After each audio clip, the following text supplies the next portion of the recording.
Another dish to throw out some heavy light. My name is Jamal Binding. I'm the chair of the board of Movement of for Race Equity. Our agenda and our mission deals with anti-racism issues, transparency, and accountability. We have a special guest today, Dr. Brent Campney, who is a professor in the Department of History at the University of Texas, Rio Grande Valley. He's also the author of This Is Not Dixie, Racial Violence in Kansas, 1867 to 1927, and a hostile Heartland, and then it talks about racism, repression, and resistance in the Midwest. We will discuss this article, particular article, The Real Question and Issues, which explores anti-Black lynchings, the exodus, and the white radical retreat in Nebraska. And this article details the treatment of African Americans in Nebraska. And also, it gives us a lot of insight into what happened back in the late 1800s and early 1900s, what happened in terms of African Americans who was trying to come from the South and get out of that right after the issue of dealing with enslavement and so on. We're going to look at some of the disparities and conditions of African Americans are having some of those difficult times in the way we talk about this article. And one wonders somewhat how the conditions today are related to what happened historically to many of those groups back in Nebraska. Dr. Campney will outline many of the factors and behaviors that occur in Nebraska and his challenges in that book, in his article rather. And he also talked about the issue of dealing with the racist Confederate South and what many people dealt with when they were trying to get out of that and the way they were treated when it came to Nebraska. Some of the salient points will hopefully give participants a chance to talk about their reactions to this interview, as well as give us a chance to explore more of these issues that historically happened to African Americans in particular the heartland and also Nebraska. So, Dr. Campney, I wanted to start off by saying, can you share a little bit more about yourself? Sure. I grew up in Ontario and then in near Toronto, and then I grew up in Detroit until I was in high school, the first couple or a few years of college. Did my master's degree at the University of Kansas, my PhD at Emory University. Nebraska is not a state that I've written about very much. That article is most of what I've written on Nebraska. Most of my work focuses on other Midwestern states, particularly Kansas. That was my first book. And then my second book dealt with Illinois, Indiana, Kansas, Nebraska, Missouri, and gosh, I forget one, Ohio are the five. And my more recent work focuses on Mexican American history in Kansas and Texas. I'm living on the Rio Grande Valley, in the Rio Grande Valley, right on the Mexican border.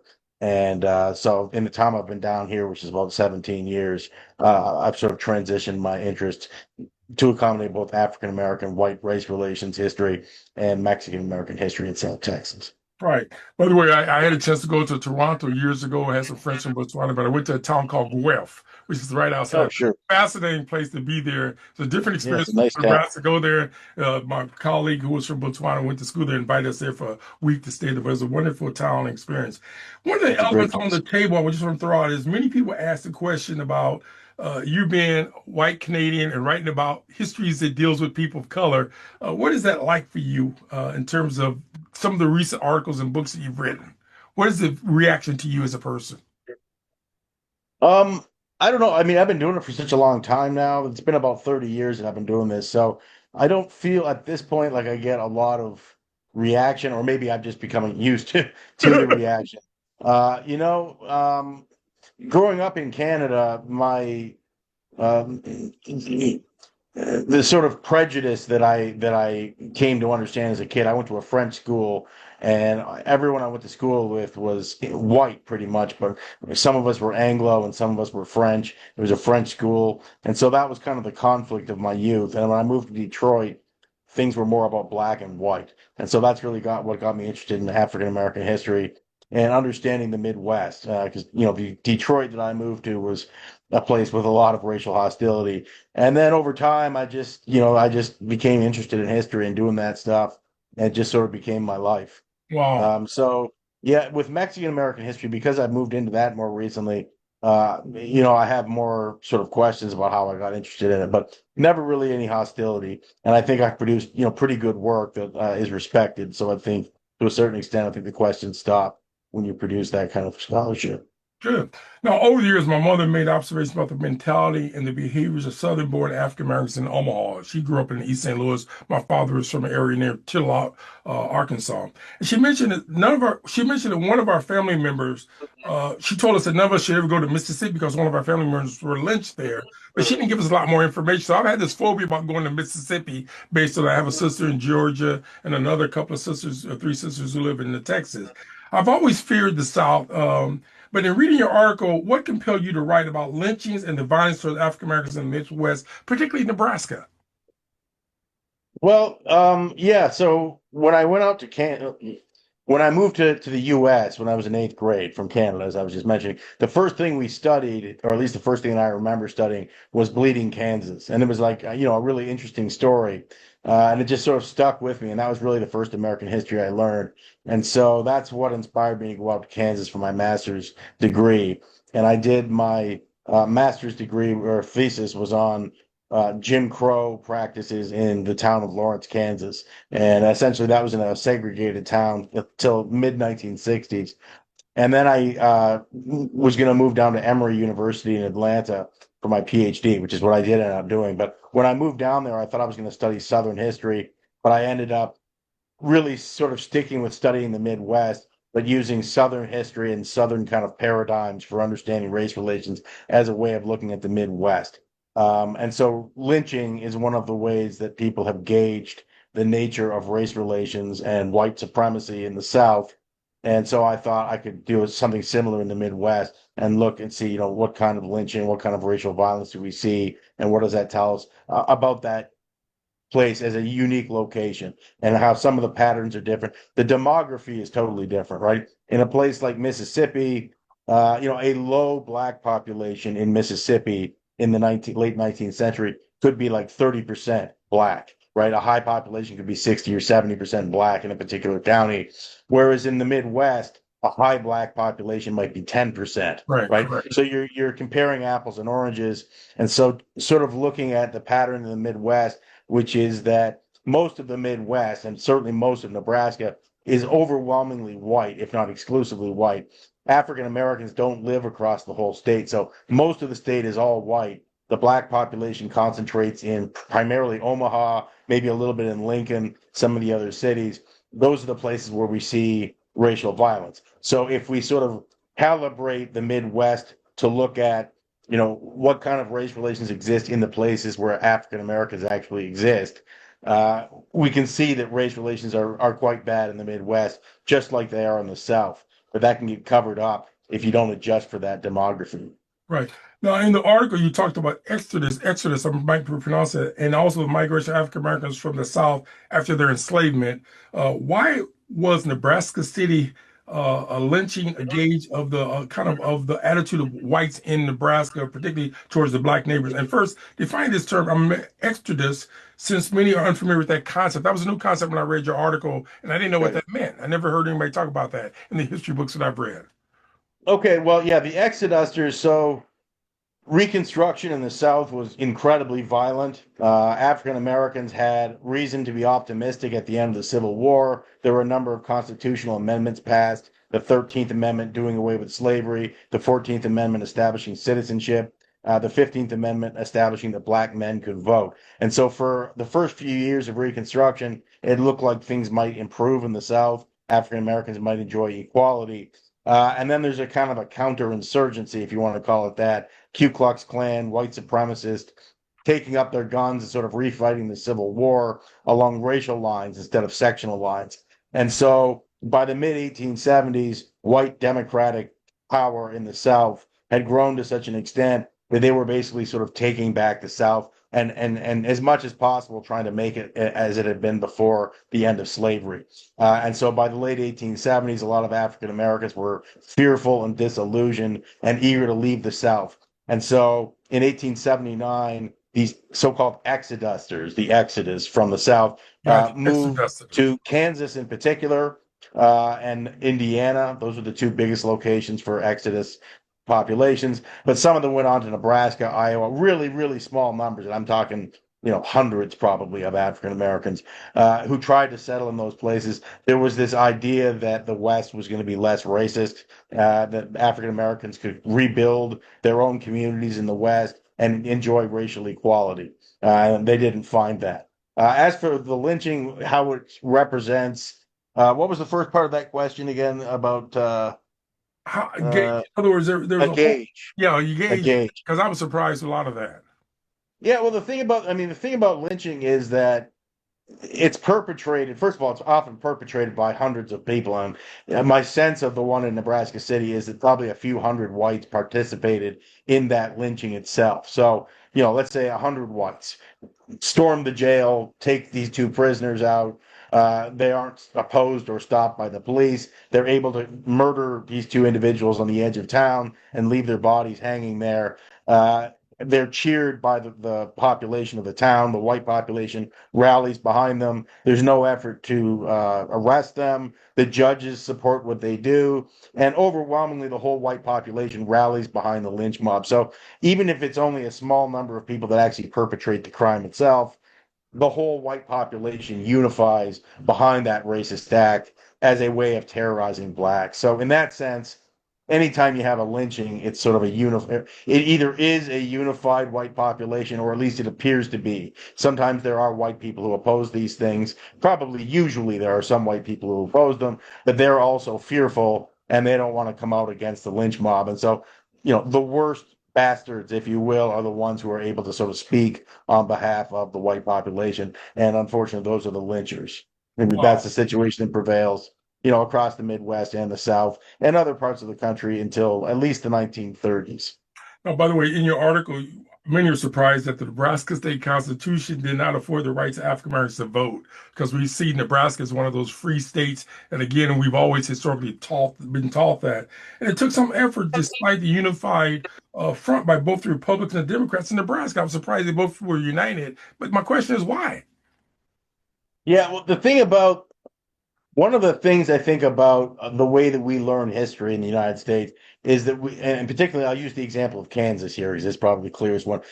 You get this sense that because white Northerners oppose white Southerners in terms of the expansion of slavery into the West, it's sort of easy for us to create, we sort of naturally make the white Southerners, they're the pro-slavers. And because the white Northerners are against the pro-slavers, we think of them as being pro-black, right? They Right. want freedom and liberty. And that's just not the case. I mean, most of those Northerners who settled in places like Kansas, coming from states like Indiana and Ohio and Illinois and Pennsylvania, they had draconian anti-black laws in all of those states before the Civil War. And basically, the policy, and I'll use Illinois as an example. In Illinois, they had laws banning black people from living in the state. If you entered the state of Illinois as a black person, you had to pay a bounty up front saying that you would not commit any crimes while you were in the state, Wow. and you could be arrested, and then your labor would be auctioned off. So you would have to work for somebody who paid your bond, essentially to get you to jail for some period of time for free. And then once you paid off your debt, you either had to leave the state or you could be rearrested. So really, the difference between white Northerners and white Southerners in that context is that white Southerners wanted to expand slavery across the country. White Northerners wanted to ban the movement of black people across the South. So they wanted an all-white West. Only white people would be there. So all of that is to say, in all of those Western states, North and South, most white people were opposed to black people being there on any kind of condition of equality. As you share this, most of us who've studied, written, or even talked about history don't know this. I mean, we've taught history in kind of a sanitized version, what they're trying to do today. So when you share this, it comes as a shock to some of us. And I can emphatically say they're not teaching this in black studies at UNO. They're kind of scared of their shadows here because they basically have sanitized and whitewashed their whole what's out on the webpage because they're afraid of losing their Trump funds or federal funds. I want to switch up and ask you. There's a really excellent book from 19, I believe 67. It's an old book, but it's great. I still think it's one of the best ones. His name is Eugene Berwanger, and the book is called Frontier Against Slavery. Oh, And wow. that's sort of all about the different white positions in the West. Okay, got you. Good. We got that noted. Many academicians and lay folks are not aware of the local newspapers, and the editorial writers are anti-African Americans and slanted their articles against them, and particularly those who migrated from the South. You alluded to that in your article. So, what was it like? How was it like for you finding and reading those original documents in today's climate? And also, you drop some specific names and incidents in your articles. You didn't hesitate on that, but talk to me a little bit about that one. Well, most of this research I actually did in two different waves. So the first one was when I first started my dissertation and sort of through my graduate years, and that was between 2002 and about 2006. And then I refined that and turned out my first book came out in 2015. And then the second major research was in the mid 2010s, 2014, 2015. So really, I mean, 2015 is pretty recent, obviously, but most of this research I actually did about a decade ago, or 2 decades ago at this point. But yeah, it's shocking stuff. I mean, it's astonishing, that cliche about the past is a foreign country. When you're going through white newspapers, or African American, I did both, but there's a lot more white newspapers. The ease with which racist slurs are thrown around in that period, and just the really deranged racist caricatures and so on that you see in the newspapers never really cease to be shocking, really, no matter how long you've done it. Wow. I had a white law colleague who taught at Creighton University showed me that often when she wrote about racism, redlining, and other topics, some white folks oftentimes question why was she on that journey like you're not that. And my question, do you get some pushback? Because I know that B.J. Reed, a former dean at UNO, one time told one of our board members who was working on some issue related to race, he said, why are you in that lane? Basically saying to him, why should you be involved in race issues? And so that's kind of my question to you is, have you got that kind of pushback per se from a colleague in the department or somebody at the dean or someone as you start to become much more involved in your articles and so on? Yeah, I mean, maybe to a certain extent, but my view is that we're all, I mean, you can't understand African American history, of this kind of African American history, without understanding the white people involved too, right? I mean, it's a story of Right. conflict, it's a story of power and control. And so I'm of the view that, if we want to understand the past and be truthful about it, then you're going to have white people also, seeking to understand the truth and seeking to understand the long-term consequences and implications of that stuff for the present. Many Nebraskans are aware of the lynching of Will Brown on September 1919, and also we had a commemorable event that went on 100 years later, somewhat. And many are not, some are aware of George Smith, and it was done years before that lynching. You mentioned the victims of injustice, Jackson and Martins, in your article, and you go on to say the prominent men of the town supported some such efforts.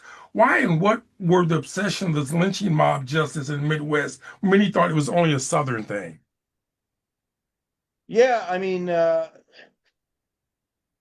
one thing I referenced earlier, so there were, so far as I can account for, and I almost certainly didn't find everything, but there were sort of only four anti-black lynchings in the history of Nebraska. And that the first one was the one in 1878, which is the one I talked about the most. That was the one in Nebraska City. That took place when there were really just hundreds, a few hundred blacks in the entire state. One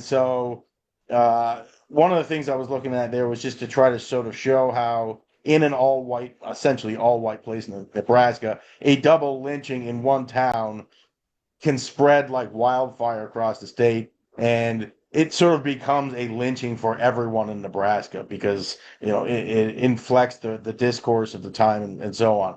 And so that happened in the fall of in December, I believe, of 1878. In the spring of 1879, you get this exoduster movement. And in places like Indiana and Kansas, there were actually lynchings during the exoduster movement in 1879 as a way of stemming the flow of African Americans out of the South. In Nebraska, what I thought was really interesting is that this incident that occurred 6 months earlier in December 1878 created such a sense of fear among African Americans that whites could just sort of just talk about it, and as a way of terrorizing African Americans and so on.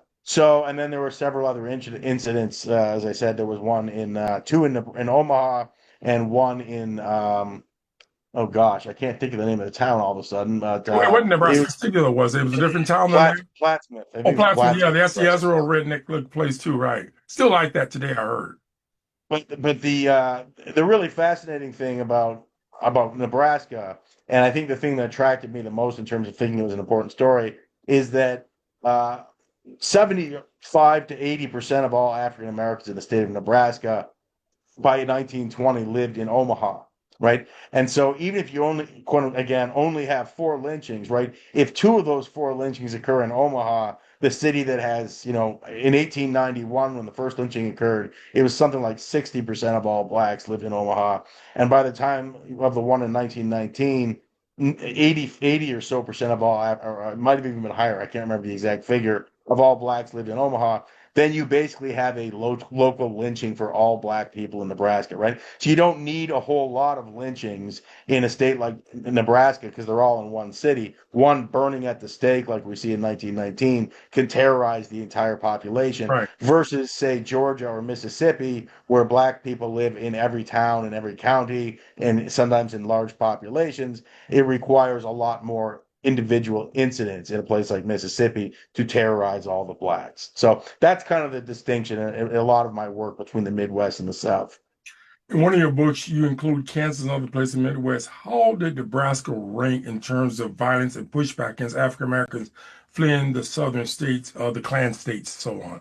How do we fit? We always like compare Nebraska to other places, particularly around Iowa and Kansas and Colorado and so on. But how do we rank from your vantage point? Again, I'd say similarly in terms of the overall response. But a place like, Kansas's black population, even though it was really, really low, was way higher. I mean, you have to understand, right? Kansas is an all-white state, basically, with a small black population. But compared to Nebraska, the black population is quite large. So in Kansas, I found something like 60 or so lynchings. Again, there was four in Nebraska, right? So Kansas was much, much more violent, but there was also a much larger black population. It was much more widely distributed across the state, and so it required more incidents to maintain the same level of domination. And the other thing is, over time, as you have these lynchings, middle-sized or smaller-sized towns that have black populations kick out, or the black people just preemptively flee those small towns, and they start concentrating more and more in larger cities like Omaha, Kansas City, Chicago, and so on. And so it's kind of just like a drain, right? In 1870, the black population in Kansas was distributed more or less across the state, even though the numbers of blacks was very low. And over time, it's just like you sort of funnel all the black population into Kansas City, and then all the racial violence basically is then in Kansas City or Topeka or Wichita or Omaha or one of the bigger cities. Wow. Um, we have always been challenged with the issue concept of segregation, apartheid schools in Nebraska, as indicated by test scores, literacy rates, and lack of graduation from post-secondary institution. From your article, what was the integration of students a bigger challenge in Nebraska at that time? Did you follow anything related to the schools or anything back in those days in your articles and so on? Yeah, I mean, at that time there was very little debate among whites over whether or not there should be integrated schools, and the answer was there shouldn't be. In some places they were segregation was legal. For example, to use a Kansas example again, in so-called cities of the first class, meaning a city of about 10,000 or more people, where there were larger black populations, it was legal to segregate children in elementary schools. In small towns where there might be two or three or five or 10 black kids, it wasn't actually legal, but they just did it anyway. And I think that's really the key to how educational segregation works in the North and always did work, is that it's illegal, but you just do it anyway. There's no will, among the government or politicians to fix the problem because the black population is so small that, you want to court the white vote, basically. Right. I was surprised that some places gave free rights to black folks to get out of town in a sense, and not in my state mentality like the NIMBY thing. When I worked with low-income families, I was concerned and saw a comment where some of us who worked in social services helped people get out of town quickly with vouchers because we didn't want to deal with some of the issues and wanted to move to other towns or whatever. However, during those times, they didn't want African Americans to settle in their sundown towns and communities. So number one, a little bit about sundown towns has a different concept a little bit. And then how did you find these articles that you came up with? Where did you get most of them from? These old newspaper Okay, articles well, that you yeah, did that. sundown towns are all white towns. They were all over the Midwest, and again, different pattern in the Midwest and the South. There are almost no sundown towns in the South, but in the West, probably most towns were sundown towns, either formally or informally, meaning that they were, the entire population was white by design. Uh, and again, not all of them necessarily had policies, but if you have a town of 200 white people, a black person coming through the area, it just doesn't have a lot of incentive to even try and settle in that place, knowing they're probably going to face a lot of hostility. But some sundown towns actually posted signs saying no blacks allowed after dark, or sometimes even during the daytime. And if you were black and you were there when the sun went down, it could be really dangerous. There were killings, people run out of town, tarring and feathering, and things like that. Those appear to have been quite common in Nebraska, but I haven't done as much research there as I have elsewhere. They were hugely popular in Illinois and Indiana, and quite a lot in Kansas as well. By the way, James Loden, who's a historian who writes about these things really about we get false education from teachers and so on. He alluded to one of his books, How the Way We Teach American Education, wrote about Yep. Sundown Town. And so I didn't know much about that until later in life. And Oh, apparently it his book exists is in amazing, Iowa, and it's really Nebraska. the Bible. His book is His good book as the is the Bible. Bible for that study, for sure. Absolutely. Yeah. He's the one that sort of, other people have studied it, but he's really the one that kind of put a name to it and theorized it, I think, in a way that nobody else had. We're down to the last few minutes where we open it up, but Brent, I'm going to ask you, your article takes an example of historical racism in Nebraska, and under the current administration, they're seeking to rewrite history and also whitewash it in a sense and create subterfuges that the enslavement of African Americans is not such a terrible thing. How are you dealing with that absurdity from your vantage point, and particularly with your writings, and particularly as an academician? Yeah, well, it's definitely an interesting time. I mean, my feeling about any of this, I mean, history is always being rewritten. So the fact that it may or may not be being rewritten in the present isn't really a surprise. But I think one of the things that I think history has to be a pursuit of truth, and it has to be based on evidence. And I think that's one of the problems that we see in a lot of different realms of American society today. And not to sound like an old man, but I mean, I think you can see the sort of way that social media and whatever have infiltrated our thinking processes. But a lot of times things seem to be driven more by either ideology or emotion rather than actually the hard work of looking to see what really happened and interpret that in a spirit of goodwill. So I'd like to see more of that, more truth, more evidence-based history. Before we open up, any comments you want to share before we open up to our participants who have been watching and participating so far? No, but thank you for coming, and thank you so much for this opportunity. Good. So, folks, at this point, we're going to open it up to the folks here on the line here. You can talk to Dr. Brent Campney or raise a question, chat, whatever, but the floor is yours. And let me see, there's something already in the chat look like. What are the similarities and differences between the unified white supremacist actions of Jim Crow and what is happening now across the country? Can raise that question. Karen, you got to talk directly to him if you wanted to. I'm intimidated. Hopefully not. Wait, hold on. She's coming on. Look at her. She's Okay. jump out. No reason to be intimidated unless you're scared of being hound dogged by the hound dogs out there. That's the reason to be intimidated. But we're just trying to learn a little bit about how history relates to how American history relates to what's happening in America today. That's where that question comes from. Yeah, I mean, I think, obviously, given the nature of the kind of work I do, I see a lot of correspondences in, Michael Brown in Missouri and Trayvon Martin and so on. I mean, a lot of similarities and a lot of differences, but I think one of the things that, and I mean, there's obviously a lot of different directions you could go with that, but obviously, given the racial violence aspect of it, I see a lot of connections there.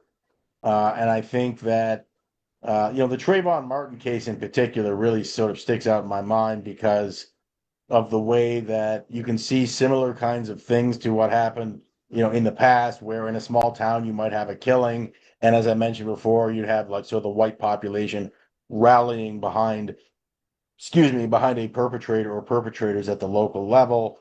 And I think that you can see that in a really sort of high tech way with the Trayvon Martin case and the internet, the way there was sort of a national rally. And by no means am I meaning to suggest everybody, all white people in America, rallied behind Trayvon Martin, but there was a lot of kind of rallying that happened. There were, nationally GoFundMe type accounts to get the perpetrator out of jail. And what really disturbed me was that there was a an auction for the gun. The perpetrator, Mr. Zimmerman, put the gun on auction and sold it for some obscene amount of money. And so that gun that killed Trayvon Martin is sort of out there. So a lot of that kind of stuff, I can see a lot of correspondence with the past and the present.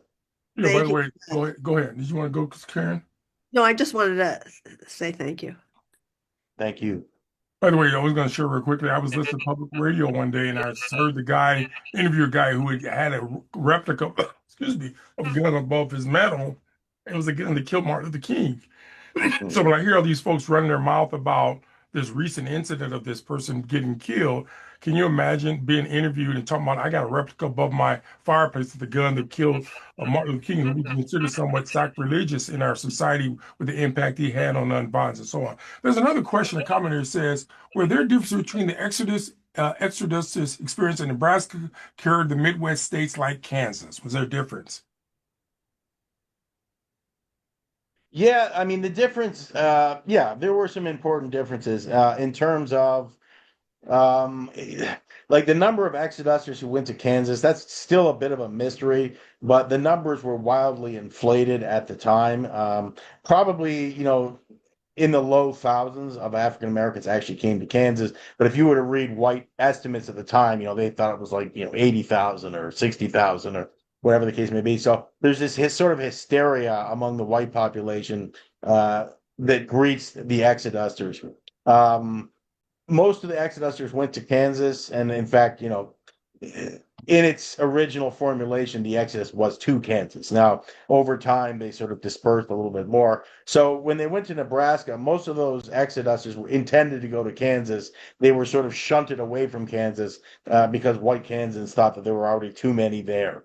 And so they were then pushed. So I think by the time those Exodusters got to Nebraska, they already had a sense that white Midwesterners or whites on the Great Plains weren't eager to have them, whereas maybe the earlier settlers in the more easterly and southern parts of Kansas, actually got on the ground maybe before their enthusiasm was dampened by the circumstances.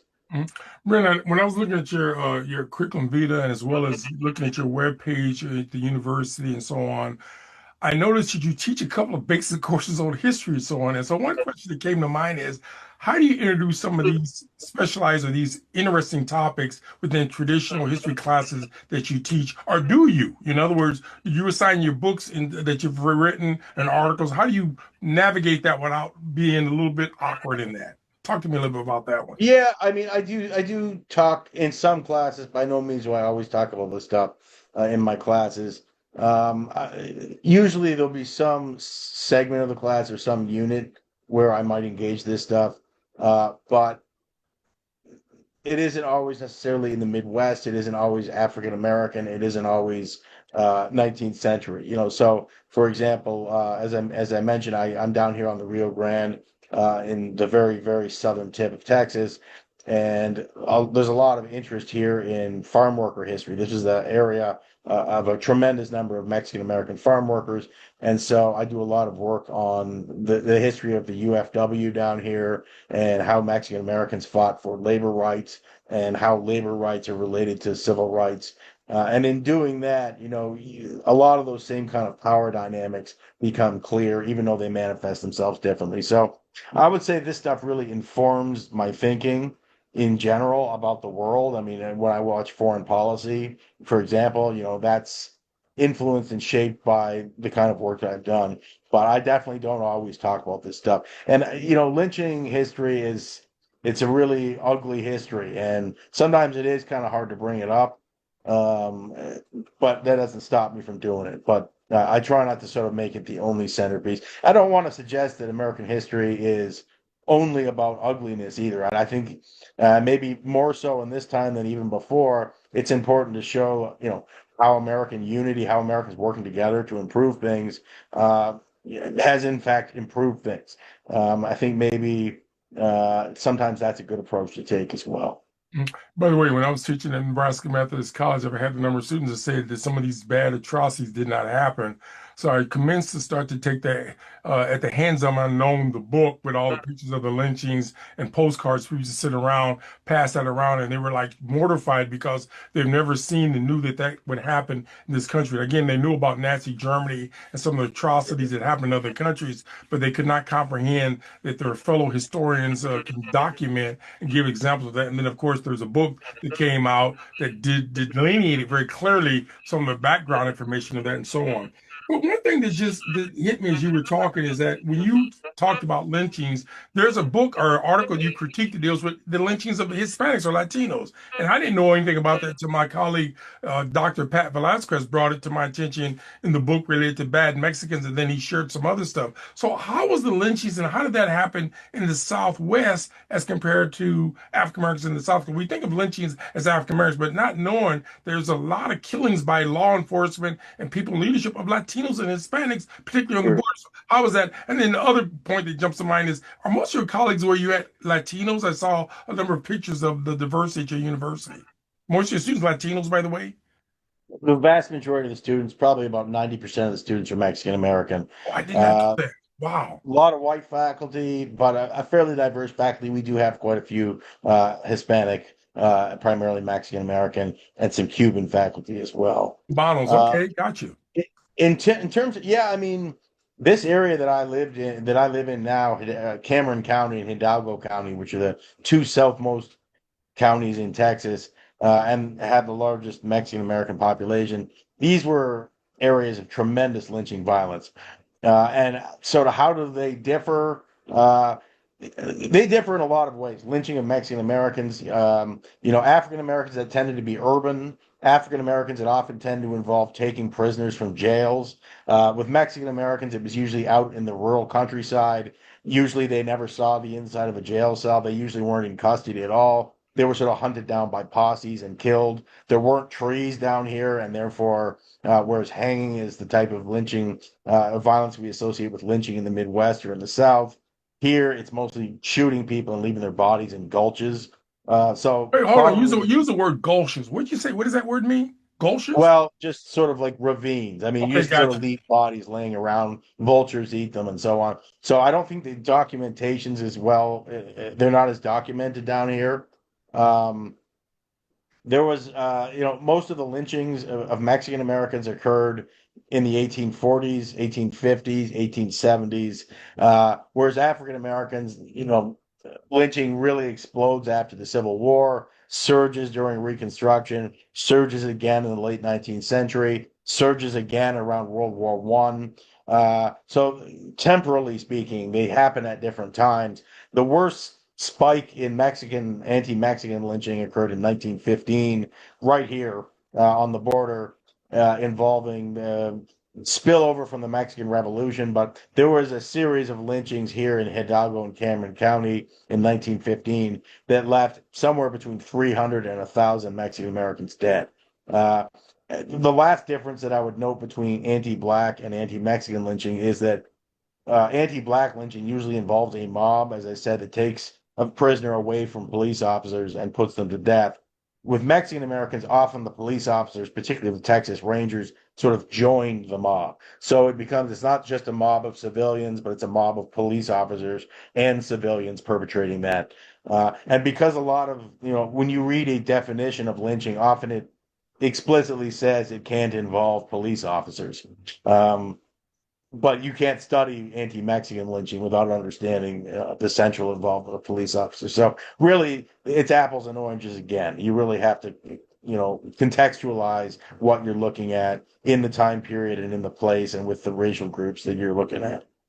As you mentioned that, another Canadian, Adam Fletcher Sass, wrote about documentation on his website, and he gave us a copy of it, where he documented over 50 killings by police officers in Omaha, in Nebraska, and not one of them spent a night in jail. Even the most famous one of killing Vivian Strong, again, they didn't arrest him. And again, you see the case where when African Americans are killed, just recently we had an African guy killed by a county sheriff official who was out hunting basically for black folks in the way he operated. But again, the county attorney comes out and says not guilty, justified homicide. One guy was a veteran and he went to reach for his cell phone. They shot him in some kind of way. Again, did not get convicted. The guy ended up, the police officer, I guess they put him in the victim witness protection program. It appears that way. He moved to Florida, but again, no sense of justice. So when you have 50 African Americans killed in a city such as Omaha, Nebraska, and not one white police officer, obviously, was racially, for many of those cases, if not all of them, they just got away with it. So it creates that trauma effect where people are afraid of police officers because these stories permeate in our communities and so on. But one question I'll come back to, and I think it's part of what you just said, in teaching and talking about this, do you see any of this ever coming up about the police official? Because whenever you say anything about law enforcement, the Texas Rangers, and that, people get hypersensitive and think that you're attacking a bastion of American patriotism and so on. But again, some of those guys were part of the mobs, and particularly with the lynchings in the South, the sheriff, or we know Bull Connor was definitely not pro-black. But in you looking at that, was there any cases they were arrested, those Texas Rangers, those folks who did some of these things in your part of the world? Dealing with Hispanics? No, not usually. Very few police officers arrested in Texas for violence against Mexican Americans. Certainly. Wow. And again, we know we don't have a statute of limitation on killings or murder. And so I'm just surprised they've gotten away with it. And again, we haven't had the impetus in that coming back in our community. Other feedback, other reactions, other folks out there. We got about 10 people here. Some people are quiet. I'm surprised. Particularly some folks who speak a lot or can out-talk me.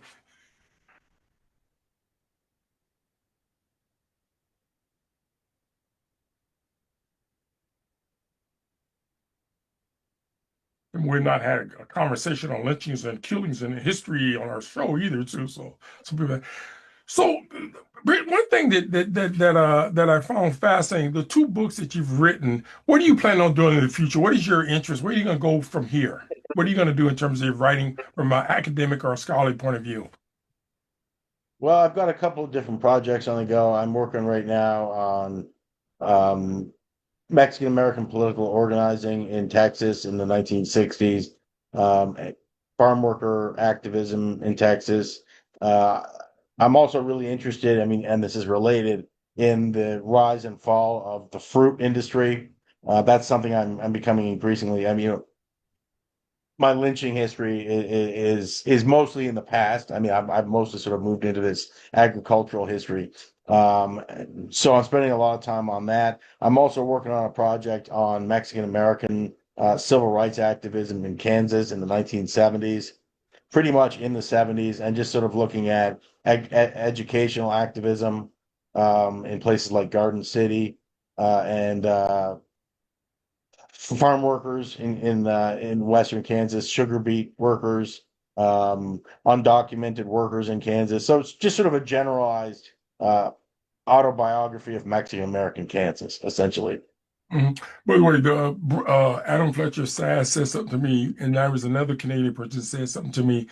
Racism is a little bit different in Canada, or is it from the United States? And he said it was different. But my point is, I'm not sure when the last time you were there, but how do you compare the Canadian racism to the American racism? We know what the South African racism is about, and European to a bit. But what was it like growing up in Canada and dealing with differences? And was there a significant number of racialized people of color there?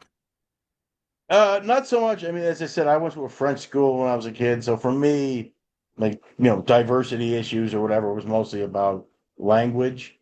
I didn't know a lot of people of color as a kid. Obviously, as a white kid, I can't speak to how I experienced racism. I didn't really, I didn't at all experience racism as a kid in Canada, and I left when I was 13.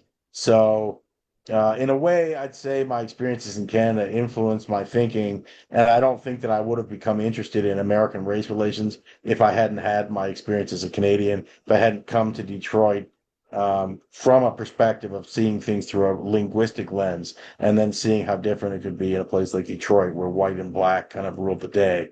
But in terms of really speaking to how Canadian racism manifests itself, I don't think I would be qualified. Okay. And then, by the way, you say that how long were you in Detroit, by the way? How long was it like for you?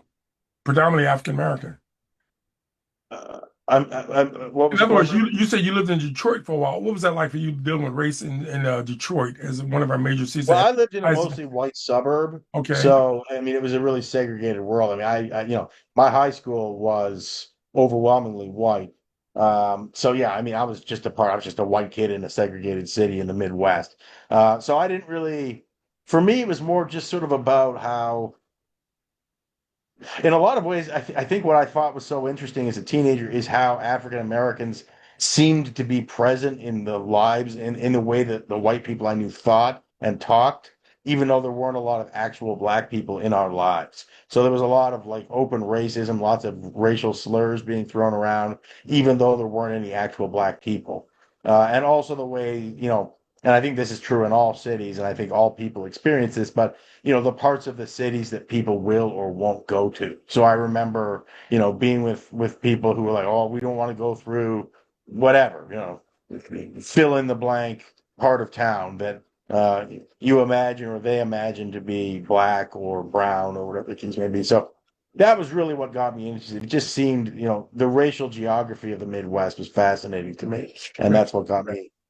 You mentioned that there was two things. When I was teaching at Methodist College, there was a student who told me where she didn't have racism in her town. She went home for the weekend, and apparently, one person, I think she set her purse somewhere in this bar where all these people knew each other, and then someone made some real racist comment, and she was like shocked because she says if there was no black people there, we wouldn't have any racism. But then she heard this person use the pejorative of the N word and so on. And then I had another incident where a person told me that in the Nebraska Crime Commission or not the crime commission, but one of the organizations in Lincoln, their supervisor or administrator kept using racial terms. But as white folks, they felt uncomfortable confronting that because, again, they didn't see anybody in the system who would push back or correct this key administrator from some of the kind of racist comments he or she said. But she was real clear that she's seen examples of that, but she didn't feel empowered to do that.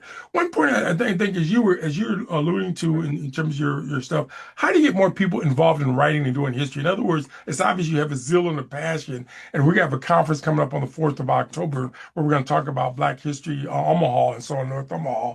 And one of our goals is to get people more involved in history, genealogy, and hearing the stories of older people and so on. But my point is, as a historian, as a professor, how do you get people more to have that zazz or that enthusiasm and that kind of epiphany to start to do more with that history as they help shape what we are about today? How do you do that, or do you do that? Yeah, well, yeah, I teach and I have a really great graduate class right now, for example. It's a historiography and methods class where we just sort of analyze, how do you analyze sources, different kinds of sources. But obviously those are people who are already interested in history. I think that's a good question. I think a lot of us in this day and age are trying to figure out how you do attract people with, so much emphasis on higher education as a way of getting a good job rather than maybe cultivating ways of thinking, critical analytical skills. I think, in a general sense, there's a shift in history in the recent years towards what they call public history.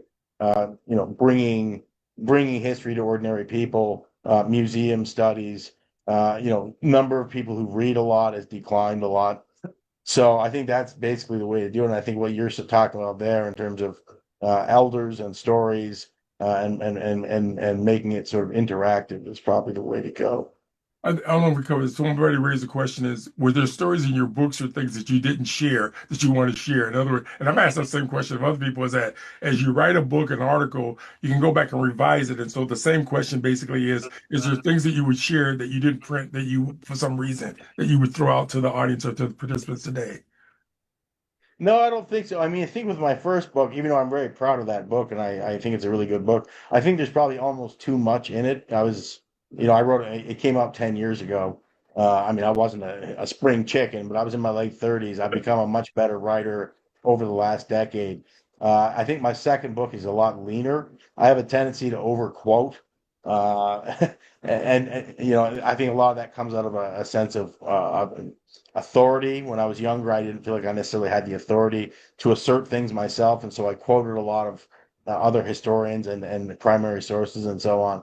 And that makes kind of a bulky narrative sometimes. So I think if I could go back now 10 years later, I could probably chop out, 20,000 words or something and make it a leaner thing. Sometimes I think less is more, right? Telling a few really, really effective anecdotes can sometimes go farther than telling a whole lot of stories and just sort of crunching them all in. By the way, one of the things that motivated me, I think, in recent years in understanding history, and I thought was profound, I even had a chance to hear her speak, was Isabel Wilkerson, The Warmth of Other Sun.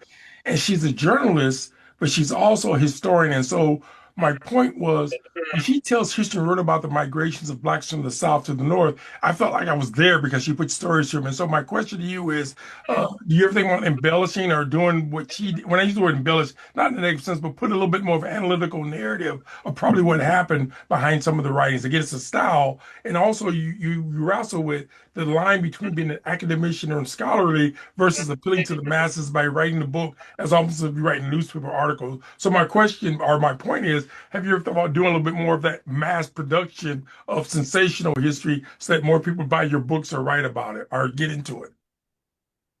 No, I don't think. I mean, especially with this particular topic, you asked me earlier about, have people ever said about staying in your lane or whatever, and I want to be fundamentally respectful, so I don't want to amp up really sensational stories just for the purposes of selling. I mean, first of all, I don't think I have a writing style that would be conducive to that. I'm very scholarly in my approach. And I think I'm a good enough writer, but I don't think that I could really ever write a potboiler type story anyway. But I think I would feel weird exploiting stories about racial, the ugliest kinds of racial violence and rape and lynching and so on in a way to make money for myself, aside from just, enough money to survive. It's possible that, as I move into these other areas, I could see one of the things that I've been writing a lot about recently is the big freeze of 1983 down here in the Rio Grande Valley that wiped out about 90% of the citrus crop. And in fact, this area was one of the three major citrus areas in the United States until 1983. That basically ended it. And the whole economy of this area was reshaped after this major freeze. So something like that tells the story of a region that I think is really important, has a lot to do with, where we are today regionally and at a state level, certainly. I could try to write that in a little bit more of a reader-friendly way, but I wouldn't want to do that with racial violence. By the way, as you mentioned the form work, so the first thing coming to mind is Cesar Chavez, and so his writing, what he was about with the great boycotts. And what you're saying is there's a whole movement about the form works and so that you're going to write about that may not involve him as much, and we're centering on kind of like the common person or some of the movements that we don't know about, particularly those of us in the Midwest. Yeah, that's right. I mean, Cesar Chavez, it was out of California. That was the UFW at the national level, but the local UFW here, which the people that led it were very prominent and important people, but you wouldn't have heard of them. They're not sort of nationally famous, but they did things here that were extraordinary. And Cesar Chavez, most of his major successes occurred in the late 60s and the early 70s. By the late 1970s, the national UFW was sort of in stagnation to a certain extent. So, that stagnation at the national level in, say, 1978, 79, 80 was not at all the way things were here. That was the period when in South Texas, there was just an amazing amount of reform being pushed through. So, yeah, very much so trying to write sort of against that national UFW story and talk about what happened here and how that was different. By the way, the University of Nebraska Omaha used to have a course. I think John Kessmeyer was a teacher that talks about the unions and labor union movements. But my understanding of the labor unions and movements were very segregated and racial, especially when you deal with the Pullmans and so on. But my point is, were those labor unions predominantly Hispanics, Latinos in that part of the world? And again, was there this Oh, integration or so on of whites working with Latino workers and doing a unified front in the Southwest and so in the area that you're talking about? or was No, it overwhelmingly Mexican American. Some of the, I mean, one of the really amazing civil rights activists here was a guy named Jim Harrington, who's a white guy from Detroit, who I actually just met a week or two. He just published a autobiography of his time down here. But he was a ACLU attorney, and he came down. He was actually married to Rebecca Flores, who was the head of the union here, and they were just sort of the ultimate power couple. And did I mean they're really they're not obviously alone responsible, but very responsible for all kinds of reforms here. And he was a white guy. She was a Mexican American woman, but overwhelmingly the unions here were Mexican American, almost exclusively. and I don't know if John ever taught that in his class. I've never had a chance to engage him on a conversation of race and what he taught at the university. Like I said, I don't know if they're still doing it. But that's been one of the problematic areas in Nebraska is that we've had this apartheid not only at the schools but at the university, and sometimes we didn't have the worlds come together. Even though our population has been a significant number, maybe even today it's like 1/3 people of color in all, but you didn't see that in the academic community when you go across the board in our community and so on. We're down to the last 5 minutes or so on the show, and I wanted to throw one last question, then give you a chance for closing comments. As you are dealing with this issues of history and lynching and race, and as you're making this trajectory where you can make move in the future, is there any regrets that you've had in the kind of work that you've done that you wish you would not have done? Not that I'm asking you to confess in front of the whole world, but is there something you would have to do differently in light of all the work that you've laid out? And I saw a litany of books and I mean articles that you've written. It's like a lot. But is there something you wish you would not have done differently today? That's a pretty interesting question. I wouldn't necessarily say regrets. I mean, I'm pretty proud of most of my articles. I really like to write. I'd say where I have the most regrets are that, as I said, I'm in my late 40s, and I think I've mastered writing book reviews that can be critical but also affirming. When I look back at some of the ones I wrote in my early 30s, they were pretty hardcore. I was not always as charitable towards authors, and I think that's something that happens when you're young. And of course, when you talk about writing as a professor, early 30s is pretty young. You kind of don't really necessarily understand the kind of commitment that comes with writing a book, or to understand that any book that you write yourself will also have problems, or over the years will mature and people will be able to poke holes in it. So I think I could go back. There's be 4 or 5 book reviews I wrote in my 30s that I would like to rewrite. As you mentioned, I don't write a lot except for articles, but I do know there's a couple of articles I wrote years ago. I would say things differently today because I was very much against something related to the Malcolm X Foundation back in the day because they're moving so slow. And the way it came out in the paper, it looked like I was anti what they were doing. As much as I was saying, don't move that slow if you're serious about what Malcolm was all about. But yeah, I understand what you're saying. Sometimes we look at it with jaded eyes when we're younger and from a certain kind of a passion. As you get older, you say there's a way you can use wordsmith it so it doesn't come Right. off as bitter or angry or acrimonious is the word I may use as you may write as you learn how to write more on a different level. We're really appreciate Dr. Brent Campney, who's been involved in this writing of history, particularly of lynchings and African Americans and Latinos and so on. And he has a number of articles on the website you can track down, but I think his books are fascinating. And again, I did not know a lot about Nebraskan history. So his article raised a lot about all the redneck behaviors that I've seen have germinated in our system today, and particularly from some of the folks who play like they are into all this so-called diversity and so on. But yeah, appreciate you being here and hope that we can continue to engage you in some of the works that you're going to be producing hopefully in the future. But thank you very much, Dr. Campney. Well, thank you very much. It was a real pleasure to speak to you today, and thanks to everybody for coming. Good. Folks, we're going to have 2 quick announcements. We're going to have a couple of interviews coming up. One, we're going to have my colleague that we're going to talk about, Karen Abrams, and I are going to talk about the industrial nonprofit complex of that book and talk about how it relates to Nebraska. I'm all particularly how some of these nonprofits are not trying to work themselves out of the way, but basically pimping the community. So we're going to engage in that conversation. And then we have a litany of other people in line that we'd like to share, have them share their stories as Dr. Campney about what they're working on and bring more people who normally don't get into the media about some of the wonderful stuff they're doing. So we hope you join us every week as we deal with some of this, and hopefully we encourage you to share things and ideas you think we should cover as we bring more heavy light to our community. So on that note, as we always end, may the force be with you. Baroko. Thank you.